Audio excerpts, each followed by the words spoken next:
Salut à tous, c'est les alcoolites, on se trouve pour une toute nouvelle vidéo. Aujourd'hui on est le 2 décembre et là on va passer à la seconde bière de notre calendrier de l'Avent. Bière numéro 2 de ce calendrier de la bière. Bon, hier on a été très déçus par notre bière, j'espère qu'aujourd'hui ça va être bien meilleur que ça. Ouais, franchement la première bière, est-ce qu'on mettrait pas des notes à nos bières? Ah, c'est une bonne idée. Voilà, on se met une petite note sur 10. Ouais, donc sur la première, 1. Un 1, ouais. Un 1 parce que juste... Vraiment, je pourrais lui mettre 0. Non, mais degré d'alcool. Mais ça peut. Je lui mets 1 juste pour l'alcool. Ah bah non, elle était pas forte en plus. Bah, elle était pas forte. Non, moi je lui mets le prix pour le prix et l'audace. La couleur. La couleur était. La couleur un peu latée, mais vraiment 1. Allez, 1. Du coup, bah là, on passe à la nouvelle bière. On est le 2 décembre. Attention à l'alcool. C'est dangereux pour la santé. Il faut faire attention. Faut pas trop en abuser. Exactement. Et on commence la vidéo. Allez.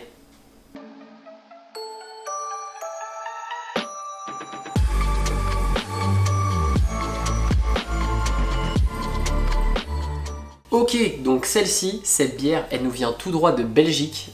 Et oui, j'ai été chez un petit caviste en Belgique, étant donné que je fais mes études dans le Nord. Et j'ai été chercher des petites bières sympathiques.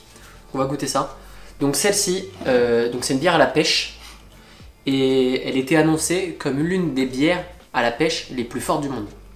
Donc on va goûter ça. C'est un truc un peu con quand même. Genre c'est la plus forte, c'est la bière la plus forte du monde, mais à la pêche. Non, l'une des bières à la pêche les plus fortes du monde. Oui, mais c'est un classement genre pourri. Oui, c'est vrai. Mais c'est 8,5 degrés pour une bière fruitée, c'est rare quand même. D'accord. Oui, c'est vrai que c'est rare. Une des bières les plus fortes du monde à la pêche quand même. C'est incroyable. Est-ce qu'il va faire la même connerie qu'hier?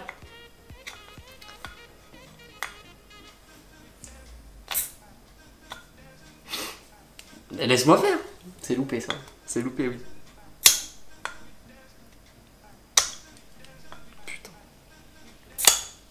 Bon allez, loupé, me saoule. Tant pis pour toi. Allez, je vais faire parce que toi, ça servi comme un sac hier.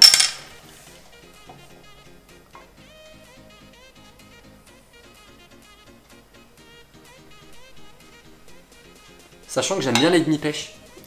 Moi j'adore les bières fruitées. Mais j'ai jamais goûté de bière directement aromatisée à la pêche. Oui, mais par contre, une petite bière blonde. Avec un sirop de pêche, c'est pas mal. Mais là, 8,5 degrés, c'est bizarre, hein. C'est spécial. Hein. On va voir ça. Hein. Belle couleur en tout cas. Donc, Pêche-Mel Bush, brasserie du Buisson, 8,5 degrés. Ça fait des fines bulles. Ça me fait penser à la couleur d'un cidre. Ouais, c'est ça. Un bon cidre. D'ailleurs, on n'a jamais fait de vidéo avec du cidre. J'aimerais bien faire un petit truc une fois un jour. Allez, à la tienne. Deuxième jour du calendrier de la bière.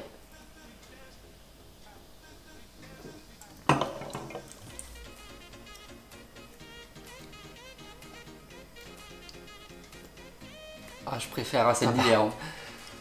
Ça fait du bien. Parce que là, la bière d'hier, elle était pas comme ça. Là, on a un vrai goût de bière, avec le petit goût de pêche en plus. Et franchement, les 8,5 degrés, on les sent quasiment pas. Par contre, elle est pas du tout sucrée. Ça, elle est pas sucrée. Ouais. On a la pêche, la bière, alors que les bières fruitées sont d'habitude très sucrées, mais je pense que c'est dû au degré d'alcool. Plus le degré d'alcool est fort, moins ça va être sucré. Mais vraiment, c'est pas mal, c'est... Comment dire? Pour les personnes qui aiment...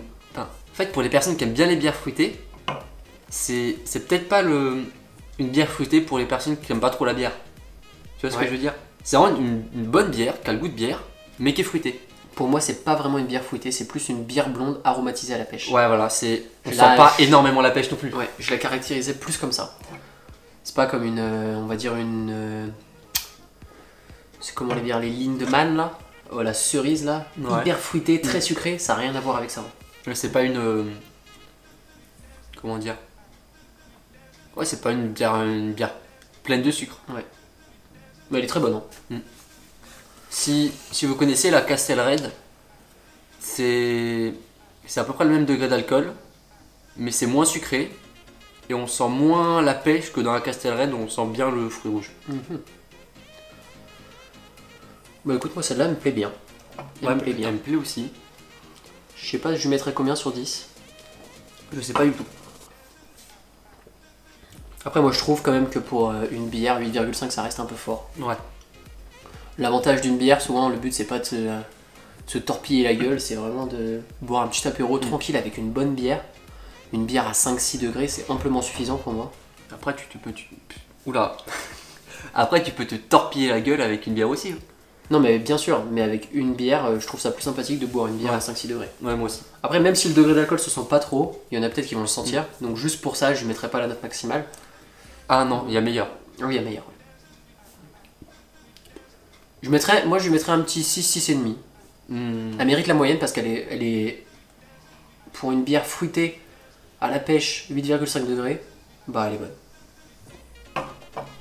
Moi, je mettrais 6. Je mettrais 6. Parce que.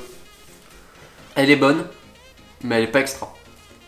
Tu vois ce que je veux dire? Il y a mieux, elle passe très bien pour une bière à la pêche. Bon, désolé, petite coupure, on a eu un petit imprévu. Du coup, bah moi je te propose qu'on finisse la bière plus sec. Allez, avec un 6. Allez, tu m'as devancé.